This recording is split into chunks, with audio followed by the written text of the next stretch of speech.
Don't let Trap fool you. It's not the bad movie it seems to be. In fact, the biggest negatives brought up by critics, to me anyway, are two of its positives, the second half and the acting.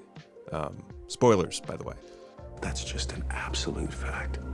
If you're not already aware, Trap is the story of Cooper, a man taking his daughter Riley to a concert where she gets to see pop icon Lady Raven. But the daytime concert turns out to be a trap for an elusive serial killer known as the Butcher, and well, that's a big old problem for Coop, on account of all the murder. Right from the get-go, we have a killer idea of who this dude is, as he tries not to break character. From there we get dad jokes and rather overt references to his own brand of lying bullshit. You want it to be real, honey? Don't let people fool you. He then goes on to test his daughter Riley's attention to that advice by spending the majority of Trap's runtime in a state of performance. And how does Josh Hartnett convey that performance? By being broad as fuck. Oh, jeez. There's a big...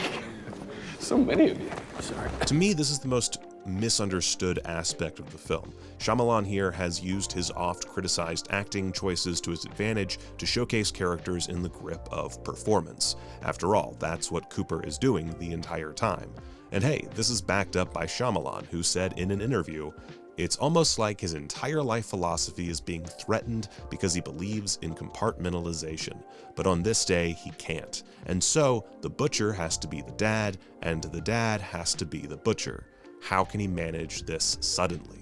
So this isn't just Dad Cooper, this is the butcher trying to be Cooper while trying to also keep his cool and outwit the FBI without making his dipshit daughter too suspicious. Meanwhile, Jamie over here is doing his best to be polite, while Jody's mom is being the overly anxious parent dealing with some untold issue between her child and Coop's. Sound like a plan? I'll ask Jody. Thank you. I'm gonna get back to Riley. Enjoy the rest of the concert. You too.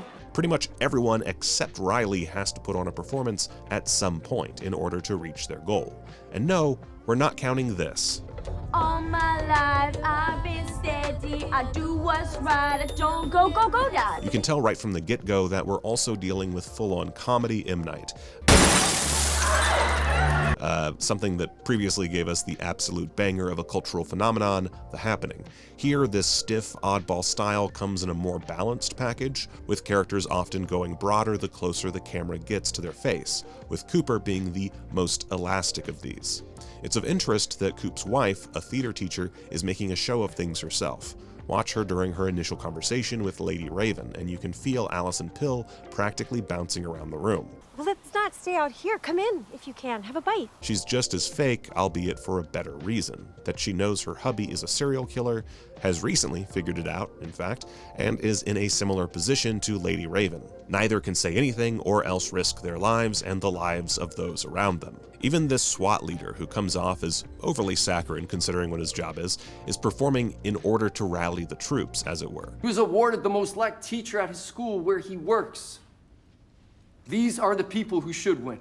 For what it's worth, that could just be poor writing, but M. Night's a smart dude, so who knows. So what we have here is an experiment wherein Shyamalan is using his greatest weakness to convey the awkwardness of his characters, most of whom are putting on some sort of performance, be it leading a team of FBI agents or buttering up a kid you think survived leukemia. But why do I think this was on purpose? After all, most of his films have this type of performance. Just look at Old. Shit's wild. Also, Mid-Sized Sedan. He has a great new movie out. It's called Rebel Ridge. Check it out. It's on Netflix. But here, I think the truth lies in the final scene, wherein the masks come off between Cooper and his wife, showcasing much more subdued, lifelike performances. I feel out of control. Or maybe I'm just full of shit and he's a fucking alien. I don't know. I just think it's really well balanced as a whole.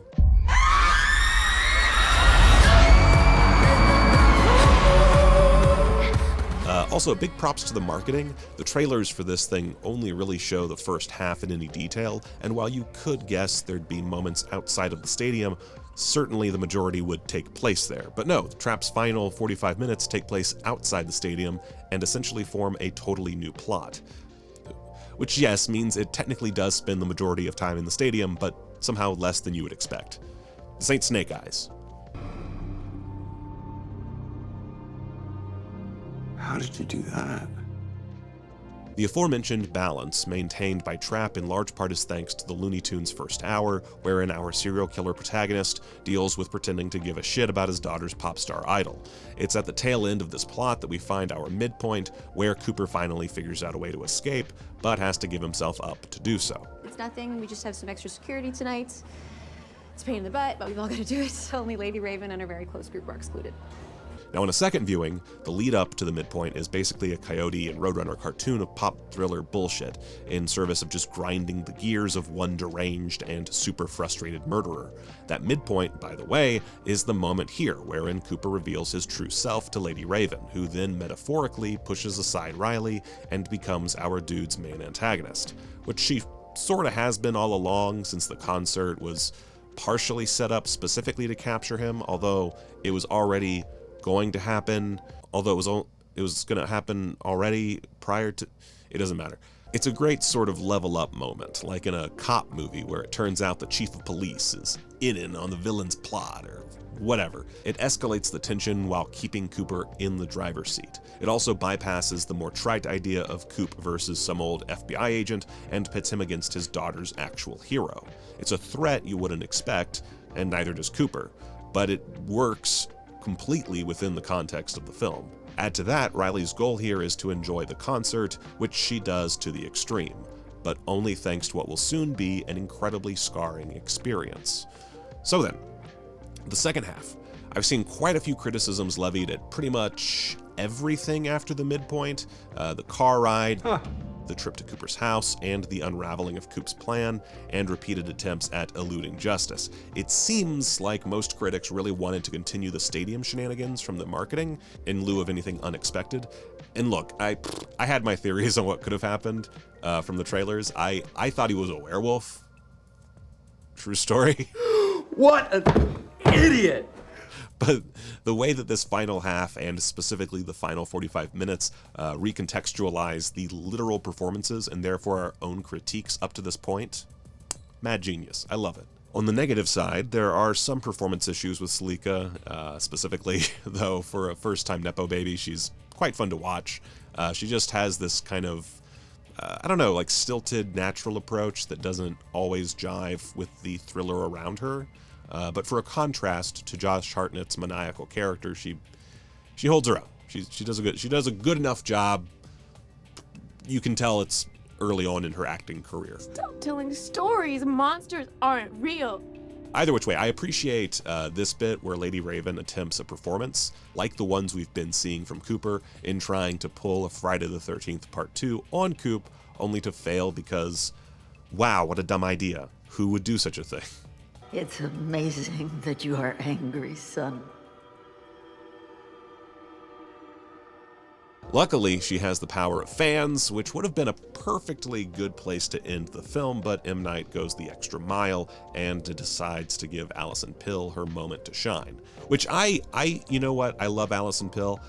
I would have preferred them reenacting the end of Perfume, Story of a Murderer. You know what I mean? Come on. That's good ending right there. That's good ending. There's also the contrivances, which rely on the viewer accepting that Shyamalan is making a stupid movie on purpose. I wonder what's down there. Hey, we should climb down and see where it leads. It looks really cool. What? He described it as Silence of the Lambs at a Taylor Swift concert, which isn't exactly what we wound up with, but you know, doesn't that sound like some campy bullshit? It sounds like campy bullshit, and we want campy bullshit, and this is campy bullshit. Anyway, some of the more overt moments of luck, like anytime Cooper snags something useful or defies all logic or whatever, are a bit too contrived, even for my sensibilities. And as you can tell from this review, I do not ask for a lot from movies. I just want my fun bullshit, but some of these a little too much. I think the biggest contrivance has to be the fact that I did not finish the script. Oh, wow. What is the biggest contrivance? Oh, I think the biggest contrivance has to be Alison Pill's character, the wife, whose name I am immediately forgetting. But the biggest contrivance has to be her not just calling the police and telling them that her husband might be the butcher, and instead putting them on this weird chase that they happen to go on to because why not just call the cops on your husband instead of the house that he sits in? That's irritating. But you know what? All that aside, the balls on this picture, the fact that M. Night himself has even stated that he made it just to give his daughter her own concert film, like, the absolute balls. And the fact that he hangs a thriller plot reminiscent of Wes Craven's Red Eye, but with a second half that actually retroactively improves the first half on this conceit, balls. Big ol' balls. If you see M. Night hauling a wheelbarrow around, you'll know what's up. And yeah, I just think that Trap is neat. It's by no means a great or powerful film, and it's far from the best M. Night film, but it's a fun ride that gets better on repeat viewings. I do understand why you'd not jive with this particular flick. It's a big dumb swing, and for me it was a hit, but for you it might have very well been a miss. So let me know in the comments what you thought. Were the contrivances just too much for you? I would like to know. And until next time, hey, go watch a movie. It's gonna take me some time to give you all that is mine. I'm looking ultra fine from your view from behind. It's gonna take me some time to give you all that is mine. I'm looking ultra fine from your view from behind. As far as my phone, working play out. You